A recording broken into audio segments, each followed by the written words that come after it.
What are we measuring?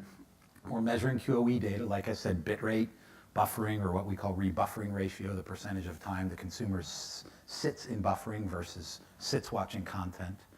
And then also bitrate, what's the resolution of the video coming through, along with about 30 or 40 other QoE metrics.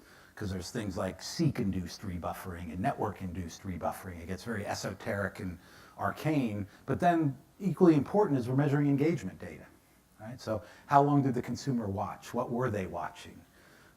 And then you can do big data correlation where you can correlate quality of experience to engagement, right? And that's the key aspect of this that you have to understand, is that really in the end, what publishers care about, what HBO or Netflix or CBS or NBC or Sky in the UK care about is how long did you watch? Are you watching more? Are you telling more people to watch? Are you referring our content? And QoE is a good forward indicator of engagement, because if that buffering symbol comes up, you might watch less. And that's what we call an experience strategy.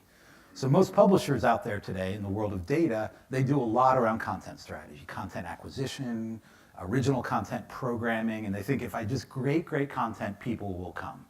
Well, the reality is underneath the waterline, there's this whole thing called experience, right? Which is, will people really watch if they see a buffering symbol? If it takes 10 seconds for the video to start on your Android device? If the bit rate on your Roku and your high definition TV suddenly downgrades for you, will you change the channel even though it's Game of Thrones or Westworld or one of these other compelling original content series? Well, what we've seen is that people do change the channel.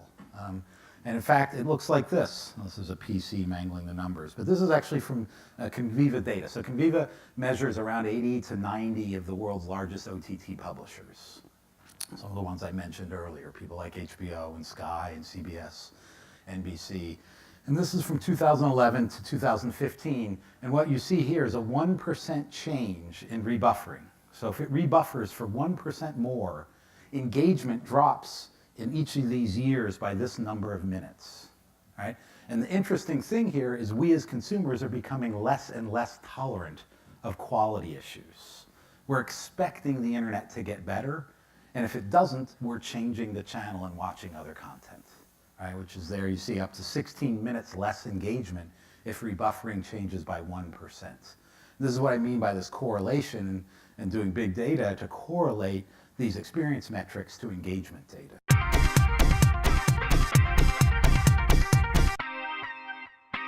Yeah.